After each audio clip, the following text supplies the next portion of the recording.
Halo semuanya, saya Vida Mastrika. Bertemu lagi dengan saya di video tentang Artificial Intelligence atau kecerdasan buatan. Pada video saya yang sebelumnya, saya sudah membahas tentang BFS atau Breadth First Search. Nah, kalau Breadth First Search itu kita mulai dari level yang teratas, kita turun ke level yang terbawah dulu, kita habiskan semua nodenya, baru kita turun ke level yang berikutnya. Nah, untuk kali ini saya akan menjelaskan tentang Depth First Search. Nah, Depth First Search ini berbeda dengan BFS tadi ya. Kalau DFS atau Depth First Search berarti kita dari atas langsung turun ke bawah tanpa menghabiskan semua node yang ada di satu level seperti BFS yang saya jelaskan di video yang sebelumnya. Nah, bagaimana algoritma lengkapnya? Ayo kita belajar sama-sama di video kali ini.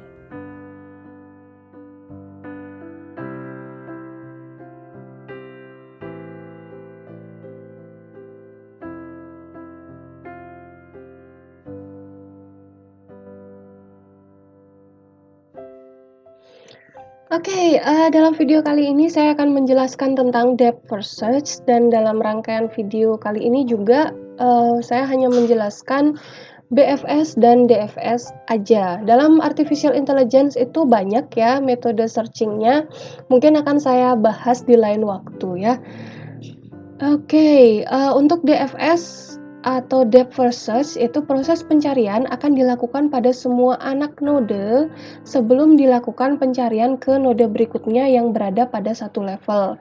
Kalau kalian sudah menonton video saya tentang DFS ya, ini berbeda ya. BFS ya, sorry. Kalau DFS itu kita ke anaknya dulu, kita turun dulu sampai habis. Kalau misalnya tidak ada, kita balik ke atas lagi. Setelah itu ke bawah lagi, baru ke atas, ke bawah lagi. Oke, gini ya. Oke, yang pink ini adalah DFS atau Depth First Search. Kalau BFS atau Breadth First Search itu kita kunjungi yang satu level. Setelah itu kalau nggak ada, berarti kita ke level bawahnya. Kita kunjungi dulu semua anggota yang ada di level bawahnya, baru kita ke level yang selanjutnya. Itu ya. Yang biru ini adalah Breadth First Search, yang pink ini adalah Depth First Search. Jadi dilakukan pencarian pada semua anak nodenya dulu. Kita berarti ke bawah dulu ya. Kalau Breadth First Search kita ke samping. Kalau DFS, Depth First Search, kita ke bawah ya. Oke, pencarian dimulai dari node akar ke level yang lebih tinggi. Langsung kita ke level yang lebih tinggi, level 1 ke level 2. Nggak ada, kita naik lagi. Terus kita turun lagi, gitu ya. Proses ini diulang sampai solusinya ditemukan. Oke, kira-kira seperti ini ya. Nih, terus ke bawah dulu sampai bawahnya habis, itu baru kita ke atas lagi, terus ke bawah lagi, gitu ya. Akhirnya sampai semua nodenya dikunjungi. Algoritmanya gimana? Algoritmanya pada DFS ini kita pakainya stack. Pada BFS atau Breadth First Search kita pakai queue. DFS, Depth First Search, kita pakainya stack. Kalau stack ini berarti apa yang ada di paling atas, di tumpukan yang paling atas, ini akan kita ambil duluan ya. Yang masuk duluan atau ada yang di tumpukan yang paling bawah, itu kita akan ambil paling akhir ya. Untuk algoritmanya secara sederhana seperti ini, kita pilih sebuah node dulu untuk menjadi root, kita masukkan ke dalam stack. Oke, kita masukkan rootnya ke dalam stack, berarti rootnya jadi paling bawah ya. Oke, setelah itu kunjungi node yang berhubungan dan belum dikunjungi sebelumnya, berhubungan dengan rootnya, masukkan ke dalam stacknya. Berarti semua yang berhubungan dengan node tertentu itu kita langsung masukkan ke dalam stack.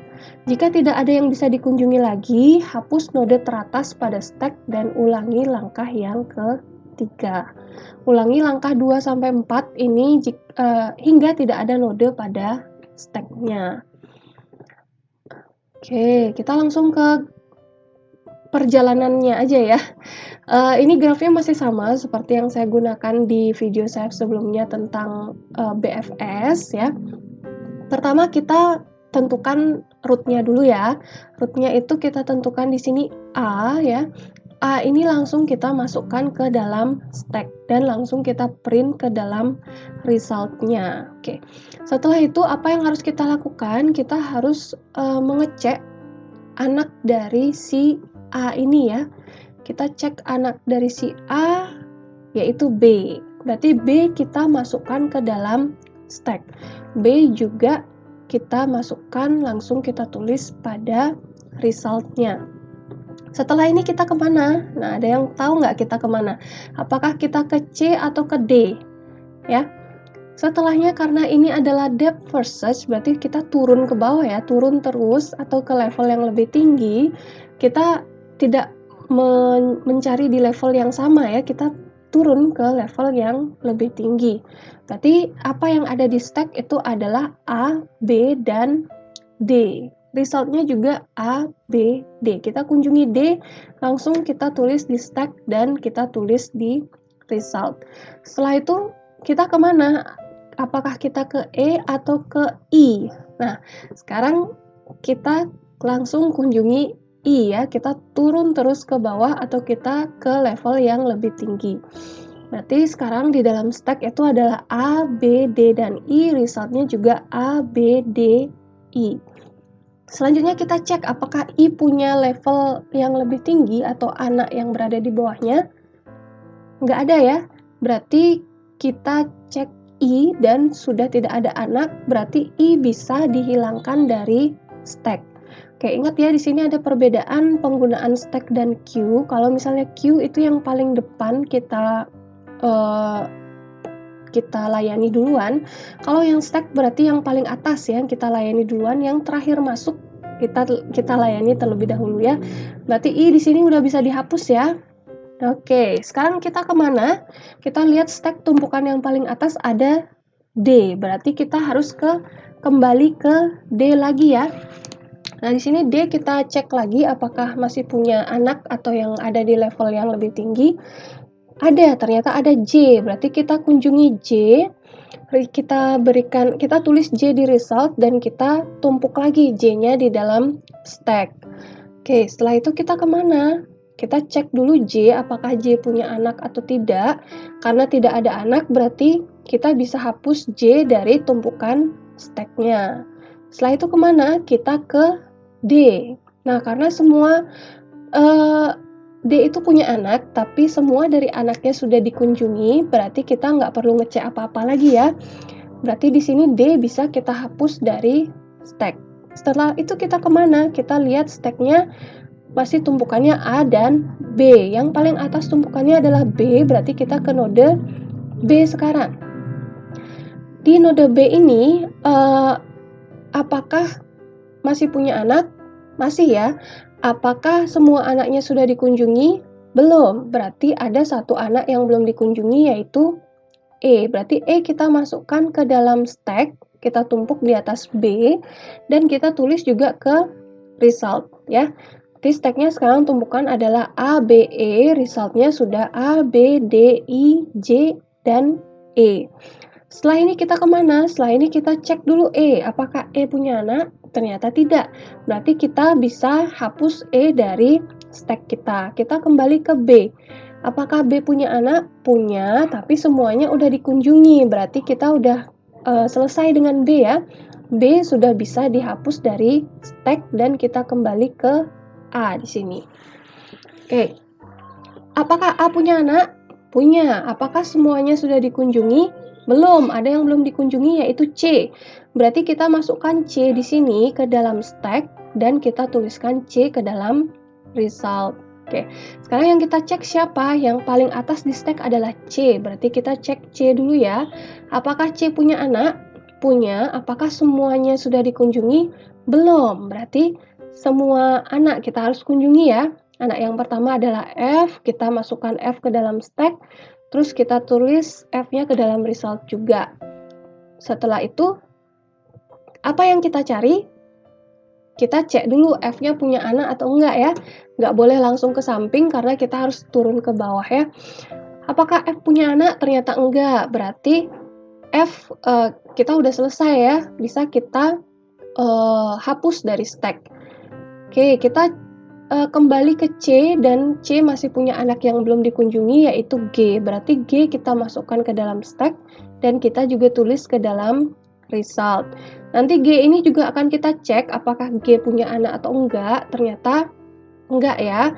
Berarti G bisa kita hapus dari stack dan stack yang paling atas menjadi C.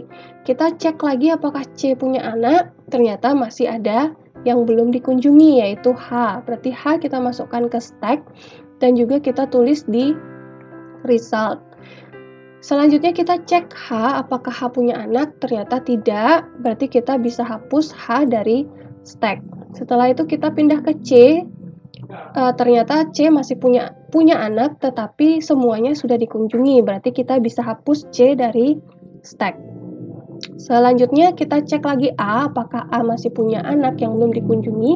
Ternyata sudah dikunjungi semua ya, berarti kita bisa hapus A dari stacknya. Stacknya udah kosong, berarti algoritmanya bisa berhenti. Resultnya adalah A, B, D, I, J, E, C, F, G, H. Berarti dari sini A, B, terus D, I, bergerak ke sini ya, walaupun kita tadi bergerak ke sini dulu, baru ke sini dulu gitu ya. Habis itu kita ke E, setelah itu kita ke C, habis itu F, ya, setelah itu G, dan H. Ya, ini kelihatannya seperti ini, tapi kita harusnya naik turun gitu tadi ya.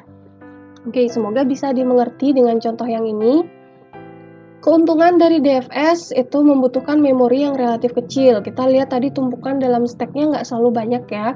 Kalau queue dari DFS itu pasti banyak ya. Karena hanya node-node pada lintasan aktif yang disimpan. Metode DFS akan menemukan solusi tanpa harus menguji lebih banyak node di dalam ruang keadaannya.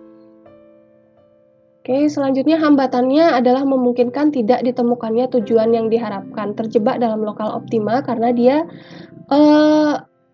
tidak menguji lebih banyak node pada ruang keadaannya. Kalau sudah ada yang mendekati, kemungkinan itu yang akan ditemukan oleh DFS-nya.